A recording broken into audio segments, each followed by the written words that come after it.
crazy because I be telling people, and this really like, it bothers them. A lot of people will cry when I really break this down to them, but I explain like, if you got children, as adolescents, we get to a certain age and we realize like, our parents really didn't have it figured out. Like they were just doing the best they can. And it's like when you realize that, that's when you start listening to people in the world. You know how you see an 18, 19-year-old and they stop listening to mama said do this or your daddy said, and they start really just doing their own thing, and we look at it as defiance. But that's that moment when it click in their mind that, especially for urban people, my mama ain't got no bunch of generational wealth. She ain't got no bunch of money. If I needed a rack right now to do something, or if I wanted a car or to borrow 10,000, she ain't got it. So really, all the shit she was telling me was just her surviving day to day. I got to get out here in the world and figure this shit out. And then we realized like we wasn't taught stress management. We never had no conversations about how emotions will life up if you make decisions based. This is stuff that we wasn't taught. We taught how to cook, clean, match up your clothes, make sure your drawers clean, don't leave out the house without brushing your teeth, shit like that. But nobody said like you could be going through a heartbreak in a relationship and be overwhelmed with emotion, but you still got to take your ass to work. And if you go to them people's job acting crazy, they will fire your ass. You won't be able to pay your bills. As your mama, I don't got no money to pay your bill. You will be homeless. You have to come back here. People will start judging you because you live at home. Like nobody's saying this shit. Nobody's saying like, if you don't have credit, you're going to have to work your ass off to buy everything because people are going to look at you like if you ain't got the money, you ain't got nothing. This is just the real shit that's just not being taught. Everybody, I think we on a wave right now, like entrepreneurship. And I think what people ain't telling us neither is like, opening up a business and celebrating an LLC or a flyer you made saying your building is now open, that ain't shit. You're supposed to celebrate the numbers when you actually bringing in some revenue. We have grand openings and we celebrating the idea that we went and got some debt. We ain't, you know what I mean? Like, and nobody's saying like, hey, good job on becoming an entrepreneur, but until you make back what you just put in, you ain't accomplished shit. That's just a facade you created in your mind that you're now some sort of boss. You know, everybody online, I'm a boss, bitch. I got a hair salon. I'm a boss. You know, I got my own music label. I own my own music. Ain't nobody buying that shit. So you ain't making no, you a boss of what? Nothing. But this is the stuff that's like not being told to us. So, you know, for me, I'm locked in on that. I'm locked in on like the real shit that's not being said and spoken on. So there it is, man. Miss Love Dorcy. Interesting. Okay. That part about 18, 19 years old, and all of a sudden you pretty much like, I can't, you know, I'm not, you know, pretty much feeling my parents or whatever, you know what I mean? Like she said, because she realized, you know, they didn't have their shit together. You know, they don't have this shit figured out. You know what I mean? So who do I really lean on? Yeah. You know, it's just that realization, like, dude, I got to go it alone a little bit right now. You know what I mean? It's like, shit, I don't want to do what you doing. You know, I love you, but I don't want this situation. I want more, you know?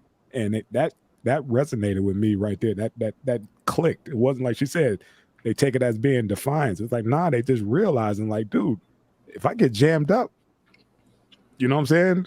I'm fucked. I'm on my own. You know, that's all. Mm-hmm. That's one of the things that happens in the Black community more than anything else. Like, our parents have, like, they have this rule, like at 18, you got to get the fuck out. Yeah. That is something you don't see in any other culture. Man. None. Especially not in Asian or African culture. Yeah. Or Latino. Here in America, man, if you Black, your parents would be like at 18 or like, yeah, that's it. Yeah, and that's it. Don't come back unless we get along. Yeah. You know, it's really fucked up because growing up, and I know we've all experienced this where we see our white counterparts get their college paid for. Yeah. Yeah. They make sure, you know, the kids stay at home until, you know, they've got their own place. And then, you know, when it's time to get their own place, they'll put a down payment on the house. Down. You know, that's the wedding gift, you know, maybe a house. But go ahead, continue. Yeah. I mean, they always have their backs, and you know, they don't go to banks. They go to their family when it comes to getting cash. Like, you know, I had a homeboy, you know, when we were in our early 20s, Old boy gets married, and his grandparents cut him a check for 50 grand. You know, Damn. Yeah. And it put old boy in business, put a down payment on his house, and he was set, he was running. Yeah. And maybe we had that in some form or fashion, but it wasn't that big. But the overall feeling that I got growing up was, at 18, you're pretty much Done. on your own. My family didn't do that to me, but I saw it happen a lot. It's just it creates this cycle of poverty, man. What about the kids that grew up with their parents putting the utilities in their name? That too, man. Yeah. Your credit fucked up, and you ain't even 18.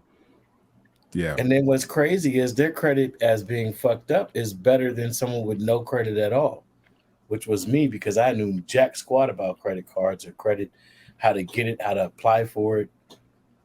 Yeah, they sent us off, like they said, like Tank said, they were done. Like you got acceptance to what school? Yeah, I'm done with you. That financial aid, all that stuff, that's on you. Yeah. You need a loan, that's on you. You need a card, that's on you. And that's a heavy topic to tackle. I mean, I'm glad you brought it up, but man, we have to do a whole we could do a whole segment show just on that, on how we pretty much day. just get cut off without the financial back. Like, dude, like seriously, when did you learn how to write a check? Seriously, what age? Yeah. Who sat you down and taught you how to write a check? Basic stuff. But they sent your ass out there into the world like, hey, go make it happen. Either you going to school or you going to the service. Yep. Right. That was it. It was like, there's no more layaway. Nobody's worrying about if you ate today. You grown now. And like Tank said, they just cut your ass off. When they done with the legal obligation by law in our community, they're like, you grown. You know what? As a matter of fact, I have folks like, you need to take yourself down to them people and get on assistance. Mm-hmm. Not you go get financial aid or whatever. Yeah, go out there, and get on. Do what you got to do. That part too. That part too. And looking back on life, it's like, I've been out the house, a long time, 40 some years old now. But how much time do you really get to yourself being an adult, before your parents have to move back in, or before you have to move back home to take care of your parents? It could have been a system in place the whole time, and now you sent off into your own life that could be miles away from your family, like half a world away from your family. And then somebody gets sick. Yep. And then, where grandma gonna stay at? Yep. And then all of her assets go to a nursing home or something. Yeah. And that kills generational wealth. So, and that's another thing. Estate planning for Black families is not a thing. Yeah. We plan for everything. We plan for parties. We plan for, Cat Williams coming into town. But I just learned about trusts a few years ago. Yeah. And then I was recently working at. When I applied, I had a conversation with the HR specialist. Mm-hmm. She is a former banker. And I asked her some questions about my paycheck and how it had to be done. I asked if I could come in as a contractor. She said, well, we're a contractor, so we can't hire you as an EIN and I was like, she's like, does that make sense? I was like, it does, but it doesn't. I was like, because legally you still could, but I get what you're saying as far as your business arrangement. Long story short, she was like, well, that's smart. You have a trust, blah, blah, blah. Most people don't know that. So something happens to you. She was like, if you just have a will, she was like, they're going to hold up the money for your insurance and everything for weeks. She's like, but if you have a trust, it's already expressed. She's like, everything's coming through faster. Everything's paid for. Everything's taken care of if you have insurance, etc. And she was saying she watched for years, which is why she left her banking job, how they would just steal people's money. And these people don't understand the state. The word state is short for estate. It's a larger estate. The citizens are supposed to be the beneficiaries. But for example, if you get charged with something in court, they're going to take your exemption and switch out for their liability. That's why you have to pay the charges. These things were not taught, and it's a part of civics. And then immigrants come over, they teach them, they train them in these things. And then they look at us, so-called Black people, which is a misnomer. Another conversation another day. But these are all connected. This isn't it's not incidental, it's not coincidental, it's not accidental. You know, it's very intentional, very, very, very targeted and aimed. So, you know, yeah, man. I mean, it's just Black folks in general talking about, final wishes and what you call a planning is like bringing it on. Superstitious. Yeah, they stay superstitious. Yeah. Like, don't talk You're right. about that. We ain't got to talk about that right now. Like, well, why Right. not? You on death's door, damn it. When? Yeah. You know what I mean? Yeah. I saw. Oh, go ahead. Sorry. No, we all have this perception of time and life in general, and we don't think of it as a cycle where you're born and then you die and then something else comes after you. It's nobody thinks about the finality of life as we know it coming to an end, and it will. And it'll happen sooner than you think. You know, and we all need to get our shit together. And it's one of those things that just it's missing from our community, big time. Definitely. It should be like quarterly conversations. Every 3 months. It should darn near be curriculum. It should be curriculum somewhere. I saw a powerful TikTok the other night, and I know that sounds funny probably to some people, but this man asked his white friend. He said, "What would you tell Black people?" He said, "If Black people would go out and get life insurance policies, upwards of $100,000, $200,000, $300,000, $400,000, he said that would stop police brutality." He said because insurance companies hate to pay out. How crazy is that? When he said that, chills ran down my spine because the last year and a half, I've been asking people questions that I never even thought to ask about life insurance. Like, what type of life insurance should I get? What's the kind that you can use as like your own personal bank? You can borrow from it, put back into it, that you don't, and then it doesn't lose any value. And I remember at certain jobs I had, I would hear people of other ethnic groups talking. You walk in on a conversation, they're talking about they took money out their insurance policy to fix their house before it even fell apart, and they had to pay a deductible and things like that. And I'm like, you can do that?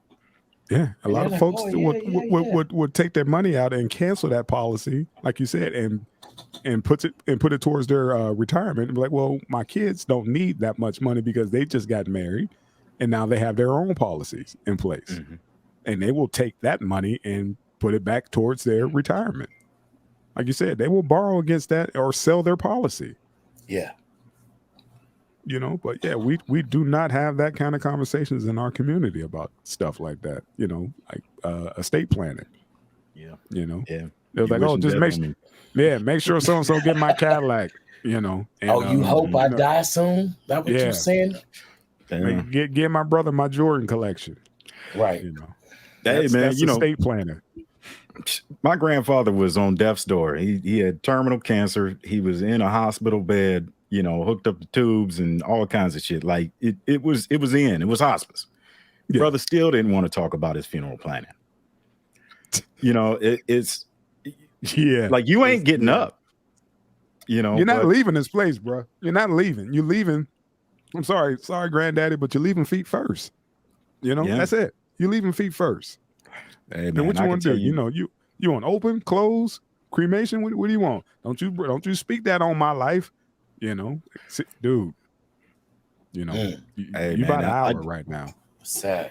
I did a lot of years in emergency services, and I could tell you, the majority of people that I saw die had a surprised look on their face. And that's no joke. I mean, just motherfuckers couldn't believe it was happening. You know? Hey, yeah. Get your situation together, man. PSA from 3PMD. Get your shit together, man, for your family.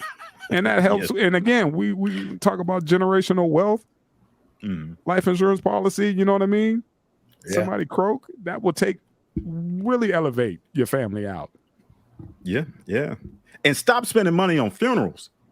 That's what I'm saying, man. I'm telling you, stop spending money on funerals. Stuff ever. Man. You know, one of the things I've been thinking about a lot lately, as I'm getting rid of a lot of my shit, preparing to leave out the country, is the majority of the things you only have because somebody is selling it and they've convinced you that it's something that you need. Facts.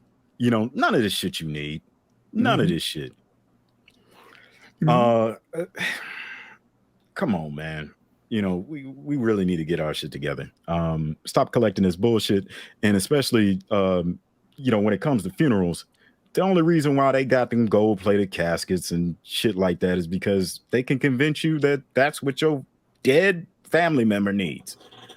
Yeah. Ain't never had nothing that damn shiny ever. But yet, the last hurrah, you got to lace them.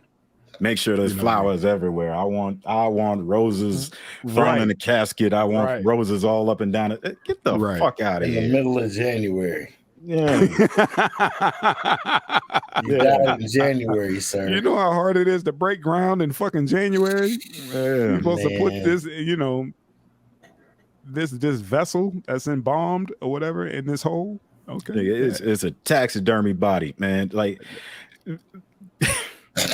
hey man, yeah, I know your thoughts and feelings on the whole deal and how much, like you said, man, it's just over the top. But people have if they only knew what was under the ground waiting for that 12 gauge steel. We know, man, but it's just certain people's way of saying their final goodbye and they want to go all out, but yet again, I feel the same way about weddings, that and funerals, you know, over the damn top for what? Yes. For what? Yeah. Why? You celebrating ending of life, you know? Yeah. Spend $15,000, $20,000, $30,000 on a wedding and get divorced in 6 months. Man, say less. They're spending $10,000 something on the damn cake. A cake. Yeah. Are you crazy? A cake? Yeah. Okay. But that's a subject for another day, man. But just because people sell them, man. Yeah, it's just because people sell them and they convince you. This is fucking reason why we wear shoes. You know, not just shoes, but name brands shoes, man. No, man, shoes, designer shoes. You don't need shit on your feet. There's people in the jungles climbing fucking trees with no shoes on, and they're fucking fine. You know, but here we get convinced that we need to put something on our fucking tender feet. Like it makes no sense. You know why? It's that sign tank, no shoes, no shirt, no service, damn it. We can't do nothing in this concrete jungle if we don't have them damn shoes on our feet. That's all, man. We ain't in the Congo, man. We ain't out there in the bush. All it does is we got to abide by the rules of the land. Keep you from bonding with the natural grid. That's it. They don't want your feet touching that dirt. You Superman when your feet in that dirt. That, just like you said, in the jungle, they climbing trees barefoot, right? Damn right. They getting the nutrients from that bark. Certain countries I won't mention right now because I don't want nobody to feel like I'm picking on anybody. I literally have seen they shit from the tree branches. Gravity, they don't get constipated. They don't have no problems with that. And you just better know where to look up. You know which trees are marked. That's the bathroom.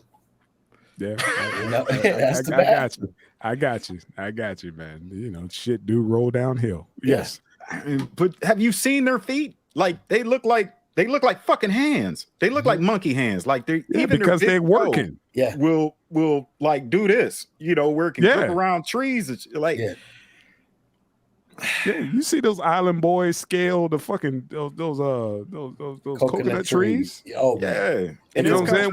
country, With nothing but a machete. machete. Yeah. yeah.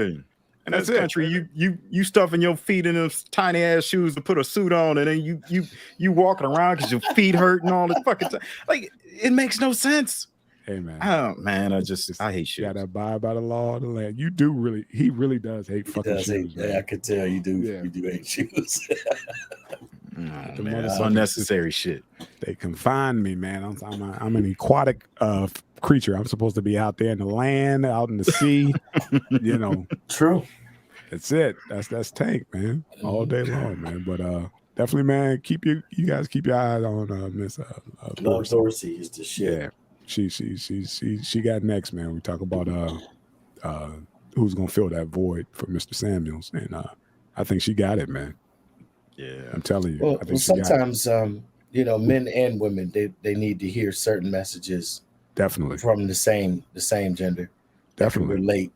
Definitely. To understand it's not coming from a place of bitterness, anger, vitriol. Not at all. Closeted homosexuality, as he was constantly accused of. Just ridiculous. I still don't understand that. I mean, I get it. I know where it's coming from, but it still doesn't make no fucking sense. It doesn't make sense. It just. That's your only comeback, because he didn't hit you in your damn conscience.